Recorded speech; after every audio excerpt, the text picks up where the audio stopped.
So the answer to the title is no. Do not upgrade to the S24 Ultra if you already have the S23 Ultra unless you really want to and you understand that there are very few differences between the two phones. Therefore then, what are those differences and who is this phone really for? Those are the two questions that I'm going to explore in this video. Looking at that first question, I'm going to split it into three different categories, starting with hardware and performance, then going on to software, and finishing with cameras. Beginning with the screen, whilst the size is the same, there are a few noticeable changes on the S24 Ultra.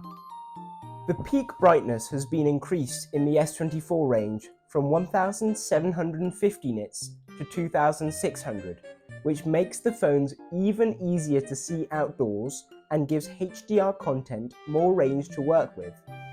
Combined with the new Gorilla Armor on the front of the S24 Ultra specifically, which drastically reduces glare and is noticeably more scratch resistant, this phone is really nice to use outdoors with no worries about sunlight making it difficult to see at all. Finally, there is the flat display, which is probably the most noticeable thing about it. Honestly, there's roughly equal benefits and drawbacks for both types of screen, so I'll let you decide which one to prefer.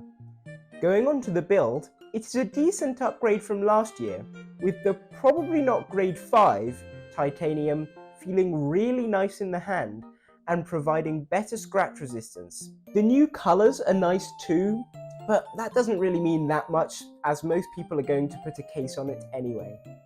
Now, before we get into performance, there are two smaller details that I'd like to mention. First of all, that the S24 series supports Wi-Fi 7. Whilst this may seem useless now, I think it's actually quite smart, considering the fact that this phone and the S24 Plus and regular have 7 years of OS updates. This means in 4, 5, 6 years, when Wi-Fi 7 is being rolled out more widely, this series of phones will actually be able to utilize it. Second, there is a very noticeable upgrade in the speaker quality over the S23 Ultra, which I'll let you listen to now.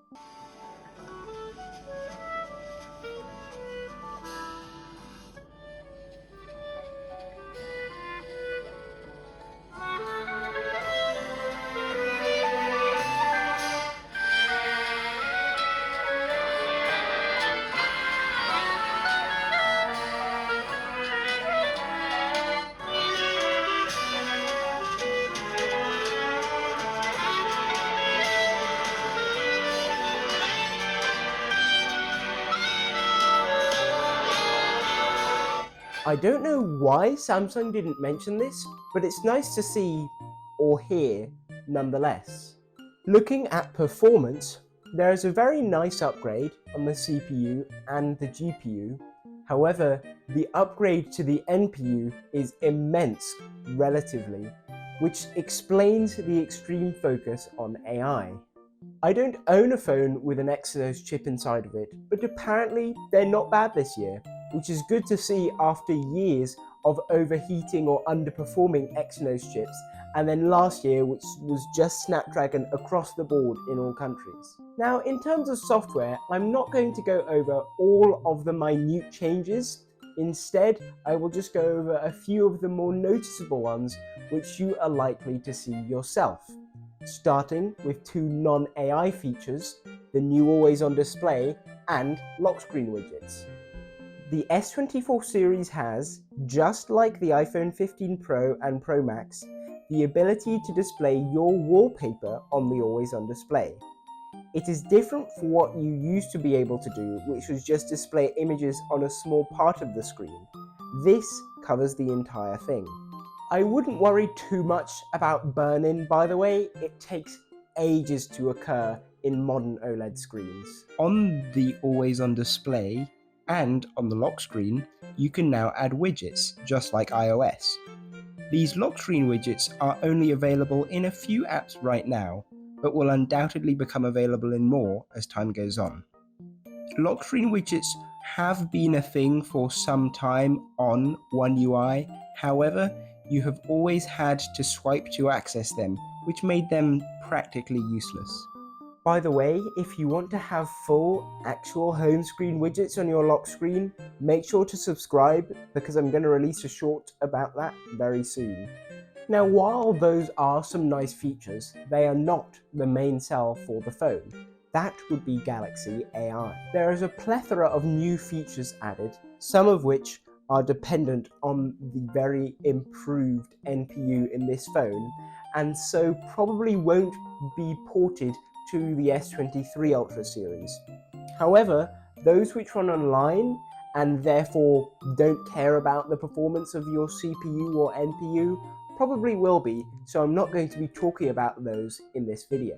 The purely on-device AI features, which are neatly organized into this table here by Fragmented Chicken on Reddit, are mostly about text correction and translation, with transcription, instant slow-mo, and a weather-dependent wallpaper thrown in there too.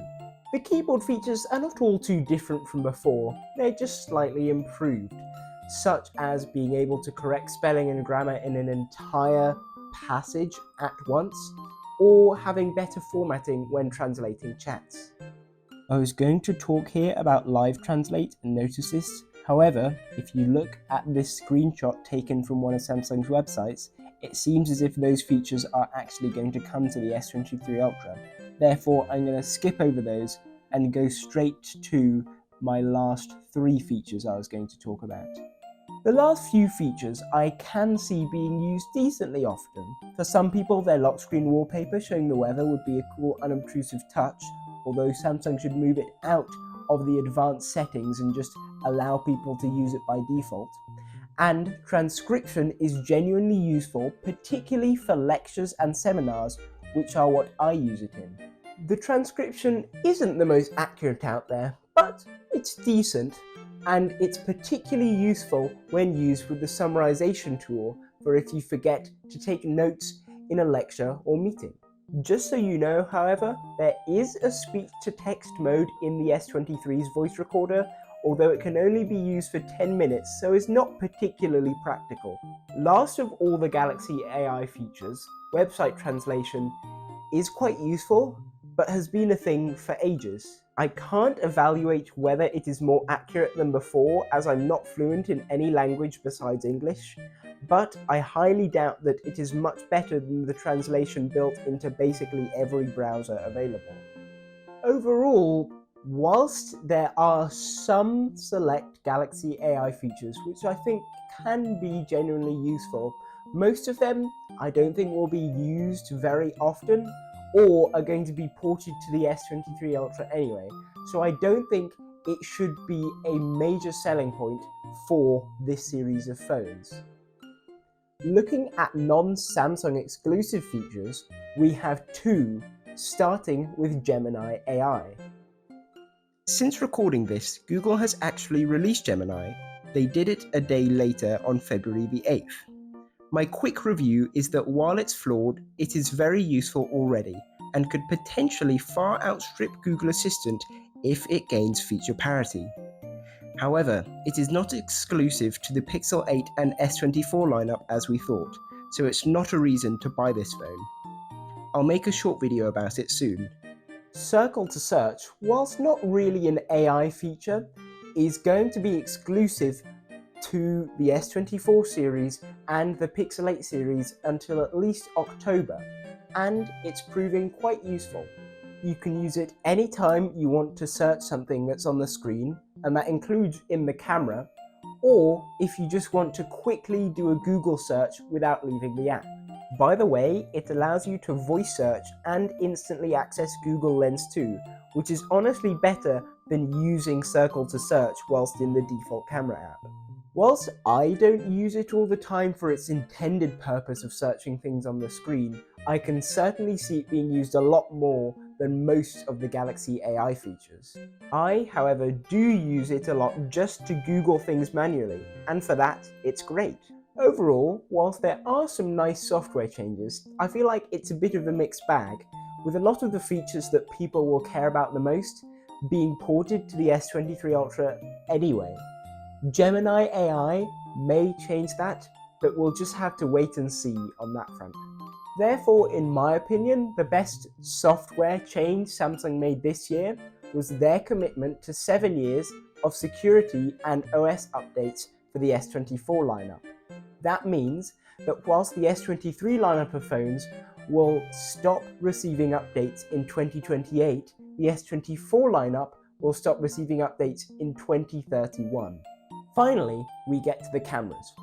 Now, whilst most of the talk is about the switch from a 10x to a 5x lens, there is much more nowadays that goes into phone cameras than just the zoom amount and megapixel amount.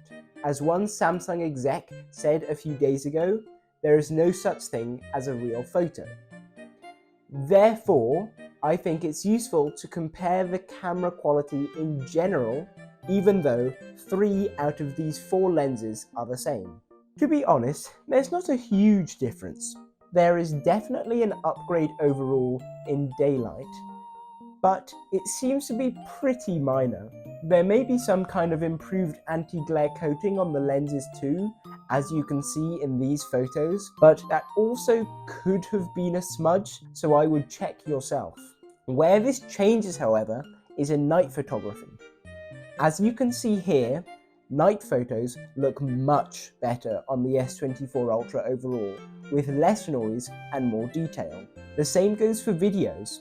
While there are some improvements in daytime videos with a noticeable OIS improvement, the biggest improvement is at night. The S23 Ultra seemingly forced me down to 27 frames per second and is still quite dark, whereas the S24 Ultra video is at 60 frames per second and is much brighter, although there is a bit more noise noticeable due to that brightness. Looking at the new lens, of course the 5x photos are better on the S24 Ultra than the S23 Ultra, but the 10x photos are, in my opinion, better on the S24 Ultra too. While there is a minor decrease in detail, the photo overall is better, and unless side by side, it's really hard to tell. Everything I've said before about night mode applies to the 5x camera too, by the way. It is clearly superior even at 10x zoom. 100x is better on the S23 of course, but they're both pretty terrible anyway unless pointed at the moon or text, so it's not particularly useful to compare. The cameras therefore are a decent but not amazing upgrade. The S23 Ultra and S23 series in general still take amazing photos. However, if you're really into night photography and night videography, I would definitely upgrade if you don't mind paying. I also think the 5x zoom lens is more practical than the 10x lens, so I'm glad they made that change. And there you have it, all of the most important differences between the S23 Ultra and the S24 Ultra. So, who is it for? Well, it's not that much of a mystery. It's for people with older devices, such as the S10 or S9 lineup. Those people, considering they've held on to their phones for so long, will definitely make use of the 7 years of OS and security updates that this lineup has. Plus, they will notice many more differences than what I mentioned in this video. So, if you're one of those people and thinking to upgrade soon, and in the UK, make sure to do so soon because you'll be able to get a free pair of Galaxy Buds 2 Pro and a Galaxy Smart Tag 2. Just click the link in the description, I'll just link to the page where you can claim that. And that's it. I hope you enjoyed this video and it earned a like and subscribe from you. Hope to see you in the next one and have a nice day.